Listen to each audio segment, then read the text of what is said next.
여러분 반갑습니다.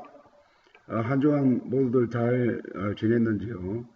오늘도 학생 발표와 저희 강의 시간을 통해서 여러 많은 것을 또 발견하고 은혜를 받는 복된 시간 되었으면 합니다.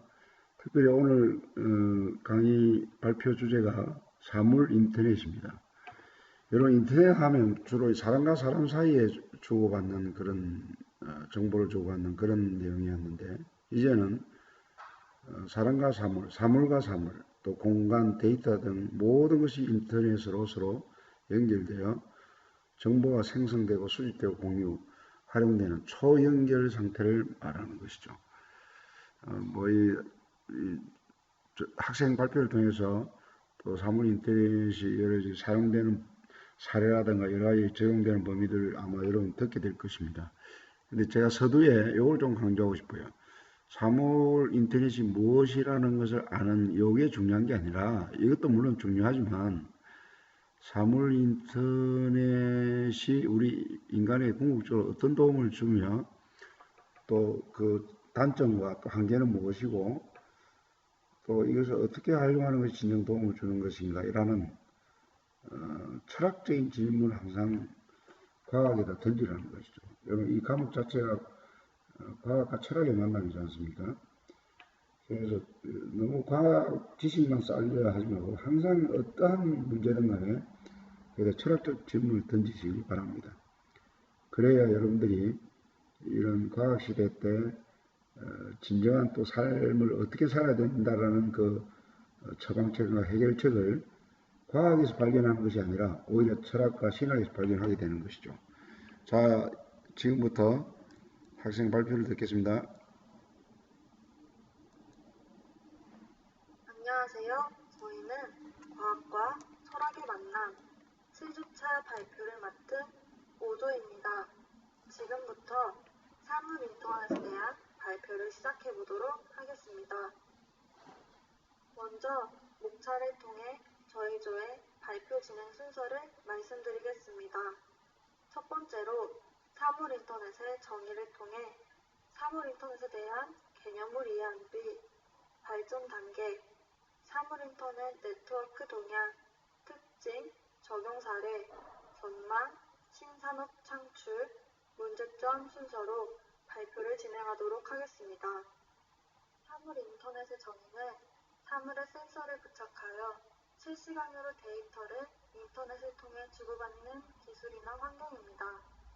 기존 인터넷은 컴퓨터나 무선 인터넷이 가능한 휴대전화가 서로 연결되어 구성되었지만 사물 인터넷은 세상에 존재하는 모든 사물에 연결되어 구성된 인터넷이라고 할 수 있습니다.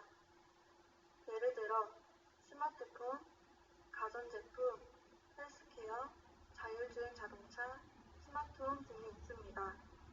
사물 인터넷을 적용한 사례들에 대해서는 뒤에서 자세히 알아보도록 하겠습니다. 사물 인터넷과 4차 산업혁명의 관계에 대해 알아보겠습니다. 4차 산업혁명이란 인공지능, 사물인터넷, 빅데이터, 모바일 등 정보통신기술이 경제, 사회 전반에 융합되어 혁신적인 변화가 나타나는 차세대 산업혁명을 말합니다. 인공지능, 사물인터넷, 클라우드 컴퓨팅, 빅데이터, 모바일 등 지능정보 기술이 기존 산업과 서비스에 융합되거나 3D 프린팅, 로봇공학, 생명공학, 나노기술 등 여러 분야의 신기술과 결합되어 모든 제품과 서비스를 네트워크로 연결하고 사물을 진흥화합니다. 이를 통해 사물 인터넷이 4차 산업혁명을 일으킨 주요 원인이 된다는 것을 알 수 있습니다. 그 다음으로 사물 인터넷의 발전 단계에 대해 설명해 드리겠습니다. 사물 인터넷은 기술 발전 단계에 따라 연결형 사물 인터넷, 지능형 사물 인터넷, 자율형 사물 인터넷 이 세 단계로 나누어집니다. 연결형 사물 인터넷, 지능형 사물 인터넷, 자율형 사물 인터넷을 비교해 보도록 하겠습니다. 첫 번째 단계인 연결형 사물 인터넷은 무선통신을 통한 디바이스 연결 관리가 특징이며 지능이 없는 자동화된 대응을 통해 실시간성을 보장하며 지능적 의사결정을 사람에 의해서 행해집니다. 두 번째 단계인 지능형 사물 인터넷은 클라우드, 빅데이터, 모바일, AI 기술이 통합되는 단계의 기술이며 사물과 클라우드 기술을 연동하는 특징이 있습니다. 현장과 거리가 있어 실시간성을 보장하기는 어렵지만 클라우드와 빅데이터 기반의 지능을 활용하여 고도의 지능적 대응이 가능합니다. 세 번째 단계인 자율형 사물 인터넷은 클라우드 기술을 연동하는 기술적 특징이 지능형 사물 인터넷과 같지만 현장의 사물이 지능적 동작을 수행하여 실시간성을 보장할 수 있고 주변 사물과의 협업을 통해 고도화된 지능적 대응을 추진할 수 있습니다. 그 다음 사물 인터넷 네트워크 동향에 대해 알아보겠습니다. 사물 인터넷 서비스가 다양화되고 확산됨에 따라 데이터를 수집, 통합하고 분배하는 네트워크 역량이 중요하게 부각될 것으로 보입니다.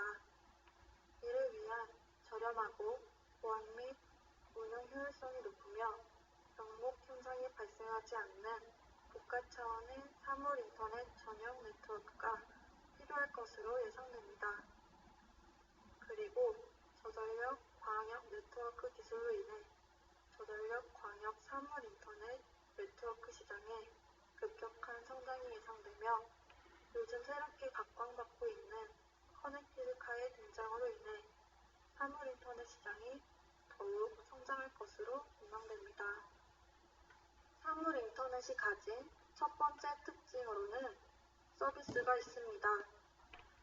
사물 인터넷은 현재와 진화하는 상호 운영 가능한 정보통신 기술을 바탕으로 물리적 또는 가상의 사물들을 연결하여 서비스를 제공해주는 특징을 가진 세계적인 기반 구조로 정의됩니다. 따라서 통신, 네트워크, 속물 인터넷, 기기들은 서비스를 제공해주기 위한 요소 기술로 볼 수 있습니다. 사물 인터넷이 가진 두 번째 특징은 다양성입니다. 사물 인터넷은 스마트 빌딩, 스마트 시티, 스마트 헬스 등 다양한 곳에 사용되고 있고 다양한 곳에 사용되기 위해서는 클라우드, 빅데이터, 인공지능과 같은 다양한 소프트웨어 기술들이 활용되어야 합니다. 따라서 사물 인터넷 서비스는 동작 범위와 목적 측면에서 매우 다양하며 이를 실현하기 위한 기술들 또한 다양하다는 특징을 가지고 있습니다. 사물 인터넷이 가진 세 번째 특징은 진화입니다. 국제전기통신연합 ITU에서 정의한 사물 인터넷 개념을 보면 이미 진화하는 기술의 내용을 포함하고 있다는 것을 알 수 있습니다. 이를 통해 미래의 신기술들도 사물 인터넷에 추가적으로 활용되며 진화할 수 있는 특징이 있다는 것을 알 수 있습니다. 적용 사례로는 NFC가 있습니다. 무선 주파수를 이용하여 10m 이내의 거리에서 두 기기를 소통하게 합니다. 핸드폰을 예로 들어 NFC 기능을 사용하여 대중교통, 결제 데이터 전송 등을 다양하게 활용합니다. 이에도 인공지능 스피커, 스마트 냉장고가 있습니다. 사물 인터넷의 전망은 모든 사물에 제한 없이 적용을 시킬 수 있다는 장점이 있습니다. 또 발전 가능성이 높기 때문에 전망이 굉장히 좋습니다. 그리고 현재도 계속 다양한 사물에 IoT 기술을 적용시키고 있으며 지금껏 많이 사용된 스마트폰보다는 다른 사물들이 많이 활용될 것으로 보입니다. 사물 인터넷 시대의 신사업 창출에는 첫 번째 에너지 분야가 있습니다. 신재생 에너지원, 전력망 전력과 에너지 소비를 지속적으로 특정하여 대전 회사와 소비자에게 정보를 제공하는 동시에 적절히 수요와 공급의 균형을 맞추도록 하는 분산 전환의 지능형 통합 시스템입니다.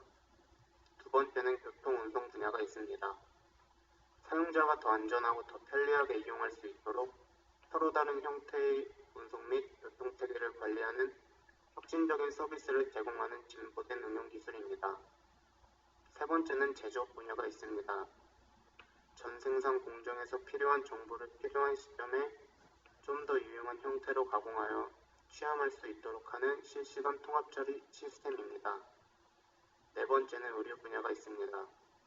진보된 응용기기, 예를 들어 모바일, 스마트 장치, 센서, 얼추에이터 등을 통해 환자와 의료진에게 의료 서비스에 대한 접근성을 향상시키는 공공 및 개인 의료 체계를 구축하는 것입니다.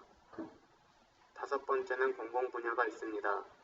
시민의 안전과 관련된 정보를 제공하고 한 차원 높은 공공 서비스를 제공할 수 있도록 실시간 정보 체계를 구축하는 것입니다. 여섯 번째는 고객 서비스가 있습니다. 구매에서 엔터테인먼트에 이르기까지 기술과 개인의 삶이 상호작용할 수 있는 개인 맞춤형 응용 서비스를 제공하는 것입니다. 일곱 번째는 건축 및 주거 분야가 있습니다. 스마트폰이나 모바일 장치를 통해 원격으로 전등, 난방, 가전기기 등을 조정할 수 있는 건물과 관련된 응용 시스템입니다. 여덟 번째는 금융 분야가 있습니다. 은행, 보험, 부동산, 대출 등 다양한 금융시장에 적용할 수 있는 지능형 통합 시스템입니다. 문제점에는 첫 번째 보안이 취약하다는 점이 있습니다. 편리하다는 장점도 있지만 보안에 문제가 있습니다. IoT 시대가 온다면 모든 사물에 센서와 프로세서를 장착하였기에 해킹에 의해 개인 프라이버시가 유출 가능하며 보안 업체들은 이를 막기 위한 방책을 만들고 있습니다. 두 번째는 표준의 부족입니다. 더 많은 기준과 표준이 마련되어 그에 따라 IoT 기술은 행해져야 합니다. 또한 모든 사물에 이 IoT 기술을 접목시키기 때문에 오픈 네트워크를 바탕으로 실행합니다. IoT라는 이 신기술이 발달하는 동안에는 표준에 따른 회사 간 또는 나라 간의 경쟁은 계속해서 치열해지는 부정적인 영향을 받게 됩니다. 세 번째로는 환경에 영향을 미친다는 것입니다. 현재 일렉트로닉 웨이스트라 불리는 전자 폐기물의 폭발적 증가에 관련한 문제의 발생이 늘어나고 있습니다. 급격하게 증가하는 소형 전기 부품이 증가하는 전자 폐기물에 기여하고 있습니다. 모든 사물에 전기전자의 부품이나 정보가 적용되기 때문에 그에 따른 쓰레기의 발생은 환경에 많은 영향을 끼칠 것입니다. 이 환경적 영향을 최소화하기 위해선 사물의 효율과 내구성을 높이는 것이 매우 중요합니다. 정보가 전달되고 저장되는 과정이 효율적이게 최소화되어야 합니다. 저희의 결론은 사물 인터넷이 우리 사회에서 얼마나 유용하고 편리한지 알게 되었지만 아직 해결되지 못한 문제점들이 많다는 것을 알게 되었습니다. 하지만 앞으로 이를 보완하여 일상생활에 적용한다면 우리 사회에 많은 도움이 될 수 있을 것이라고 생각하게 되었습니다. 이상으로 5조 발표를 마치겠습니다.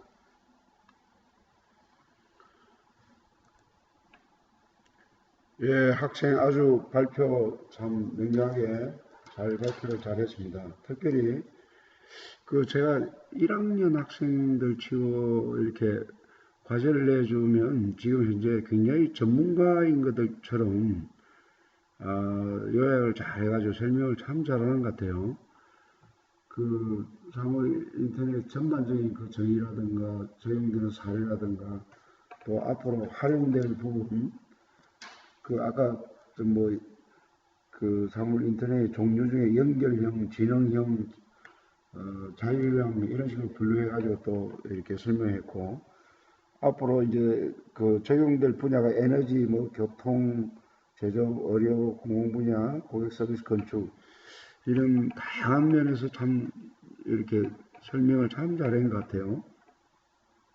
근데 하나 아쉬운 거는 뭐냐면 사물 인터넷 자체만 설명을 잘했지 제가 서두에 밝힌 것처럼 학생들이 이게 철학적인 의미로 이런 사물 인터넷 발전됨으로 말미암아 인간의 삶이 앞으로 어떻게 더 이렇게 우리 더 만족하고 더 행복한 어떤 그런 행복 지수와 어떤 관련이 있는가 이런 걸 조금 다뤘으면 하는 아쉬움이 있었어요. 그걸 좀 보충하는 의미에서 제가 잠깐 보충 설명하고 마치도록 하겠습니다. 이 사물 인터넷이 주는 편리한 면이 뭐냐면 결국 인간의 노동의 수고를 덜 수 있다는 것이죠. 아까도 뭐 예를 들었는데 스마트폰으로 집에 있는 모든 가전제품을 마음껏 원거리에서 조절을 다 할 수 있습니다. 냉장고, 냉난방기, 가스레인지, TV 등 요즘 그 자동차 스마트 키가 있잖아요. 스마트 키가 뭐 이렇게 자동차에게 키를 직접 안 열어도 그 키를 가지고 가까이만 가도 불이 켜지고 보다만 하는 문이 열리는 참으로 뭐 시대가 갈수록 더 이런 것 때문에 솔직히 더 편리해지는 건 분명한 사실이에요. 그리고 이제 그 사물 인터넷이 주는 가장 큰 혜택 중에 하나가 저는 이게 생명의 위험성을 알리는 그런 위험성을 알려서 예방을 하는 그런 사물 인터넷은 굉장히 위대한 공헌을 할 수 있어요. 예를 들어서 비행기 엔진에 그 어떤 센서 같은 걸 붙여가지고 엔진에 무슨 문제가 있을 때 사전에 그 본사에다 이걸 신호를 줘가지고 엔진 자체에 문제가 있다는 것을 알려주죠. 그래서 미리 그 엔진을 손을 봐가지고 그런 사고를 예방하는 이런 건 얼마나 좋습니까? 이건 뭐 수많은 생명을 건지는 그런 일이니까 위대한 공헌을 할 수 있죠. 예를 들어서 건물 화재 시 연기만 좀 나도 이게 경보장치가 이렇게 센서가 달려서 경보장치를 울린다든가 뭐 이건 뭐 전에부터 뭐 신호 주는 거지만 자동차 엔진 오일 자동차에 좀 아는 분들은 엔진 오일 이게 얼마나 중요한지 모릅니다. 엔진 오일이 부족한 상태에서 달리다 보면 엔진이 나중에 붙어가지고 사용할 수 없게 되거든요. 그러니까 엔진 오일이 다 떨어졌을 때 계기판에 빨간 거로 신호가 오죠. 그러니까 사전에 뭔가 알려주는 이런 것들은 사물 인터넷에서 가장 중요한 부분인 것 같아요. 그 다음에 그 아까 학생들 이야기했던 그 특별히 사물 인터넷의 단점이랄까? 사실 아까 사물 인터넷의 최고의 꽃은 그 자율자동차입니다. 자율자동차. 자율자동차는 뭐냐면 사람이 운전하지 않고 모든 게 그 소프트웨어라든가 이런 사물 인터넷이 각자 알아서 위험성을 피하고 다 목적지까지 안전하게 이렇게 차가 자율적으로 운전하는 이런 상태인데 근데 누가 악의적으로 소프트웨어라든가 이런 해킹에 의해서 이 프로그램 자체가 엉뚱하게 만약에 그걸 입력을 시켰다 그러면 가다가 엉뚱한 데로 가가지고 사고가 날 수 있는 문제거든요. 그러니까 이게 자율자동차도 지금 많은 실험 단계에 있는데 실제로 그 사용됐을 때 문제가 많이 있다고 아직도 많이 남아 있다고. 근데 이거 나중에 이야기하겠지만 인간이 직접 운전하면서 오는 어떤 낭만이랄까 또 흥미랄까 재미 이런 게 또 있지 않습니까?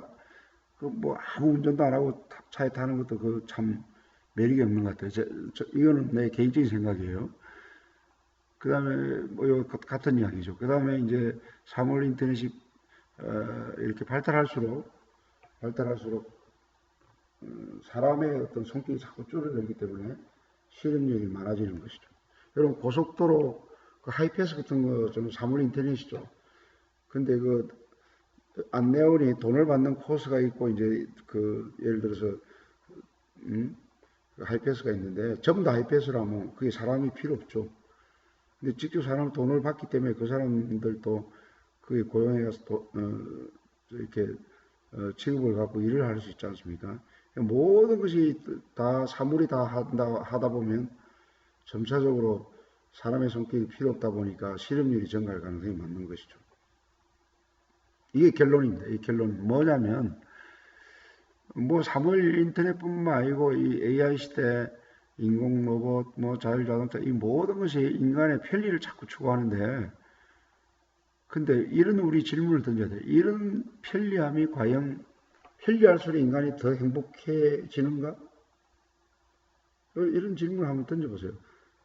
과학이 이렇게 발달 많이 됐으면 사람들이 정말 더 만족하고 행복해야 되는데 우리 주위를 둘러보면 이렇게 과학이 발달해도 여전히 내면의 외로움과 인간관계의 갈등과 어떤 내면의 어떤 상처와 고통 때문에 고통으로 살아가는 사람들이 참 많거든요.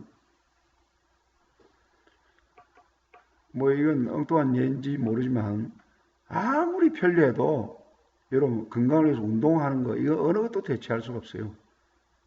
운동이라는 건 자기 자신이 땀을 흘리면 아주 피곤할 정도 수고를 많이 해야 된다고.